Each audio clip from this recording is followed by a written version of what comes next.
Shalom saudara, kembali lagi bersama saya Apologet Kampung dalam program Creating Understanding.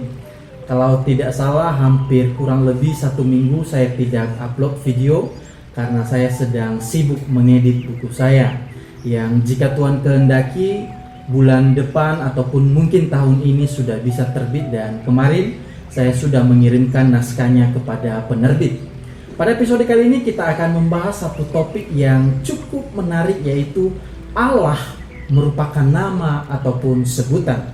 Perbedaan interpretasi kata Allah merupakan salah satu titik perdebatan antara kelompok Yahweisme dengan orang Kristen yang tetap mempertahankan kata Allah di dalam Alkitab. Kelompok Yahweisme berpendapat bahwa kata Allah merupakan nama pribadi sesembahan agama tertentu.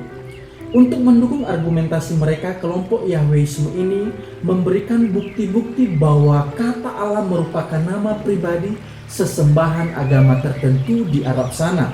Bukti-bukti yang biasanya mereka ajukan adalah seperti Kamus Besar Bahasa Indonesia yang mendefinisikan bahwa kata Allah itu adalah nama diri Tuhan dalam bahasa Arab.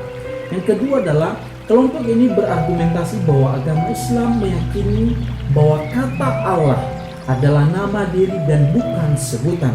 Terbukti dari beberapa terjemahan Al-Quran yang mempertahankan kata Allah. Contohnya di dalam penerjemahan Al-Quran ke dalam bahasa Inggris, ke dalam bahasa Belanda, bahasa Prancis, dan bahasa Jerman.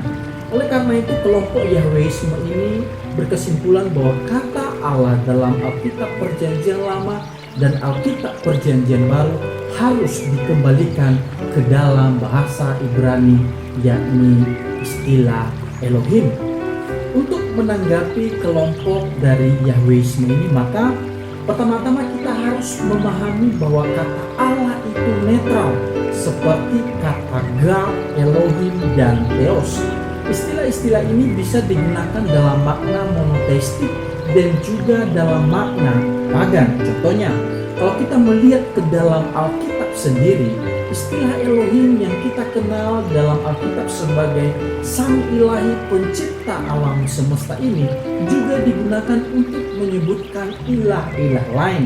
Misalnya dalam Kejadian pasal 35 ayat 2, Keluaran 18 ayat 11, Ulangan 6 ayat 14, 1 Tawarikh 6 ayat 26, dan beberapa ayat-ayat Alkitab lainnya. Semua istilah Elohim yang digunakan di ayat tersebut ditujukan kepada Allah lain atau Allah-Allah bangsa di luar bangsa Israel. Apakah Elohim yang dinyatakan oleh Alkitab keberatan namanya digunakan untuk Allah-Allah lain? Tidak. Buktinya Elohim mengizinkan para penulis Alkitab menuliskannya kepada kita sampai saat ini. Yang kedua adalah bahwa kalaupun KBBI menyebutkan bahwa kata Allah sebagai nama Tuhan dalam bahasa Arab, pertanyaannya adalah apakah di Arab sana hanya ada satu agama saja, yaitu agama Islam? Tentu tidak, bukan. Di Arab sana ada juga agama Kristen dan ada agama Hindu, yakni orang-orang India yang tinggal di Arab. Bahkan sebelum Islam ada di Arab, kata Allah sudah umum digunakan sebagai sebutan kepada Sang Ilahi.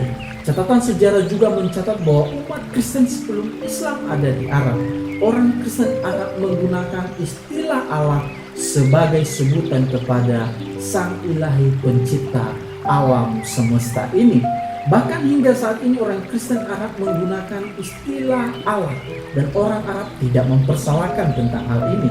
Orang Kristen Arab menggunakan istilah Allah sebagai padanan kata Elohim. Begitu juga orang-orang Yunani yang memadankan istilah Theos dengan Elohim.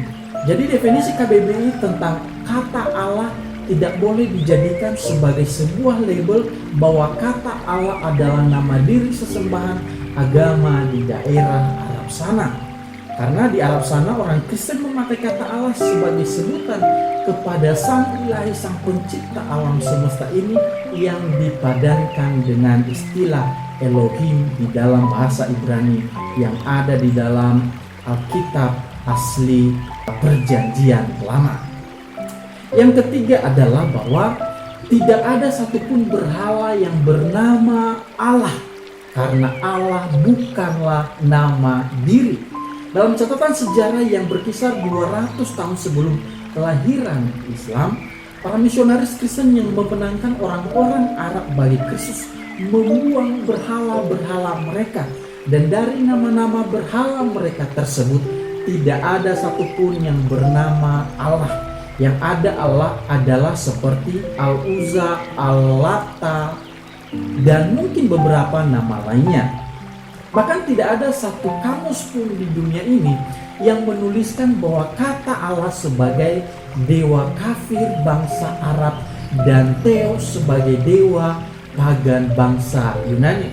Justru kelompok Yahwisme ini harus bisa membuktikan di mana kata Allah secara spesifik digunakan sebagai nama diri dewa pagan.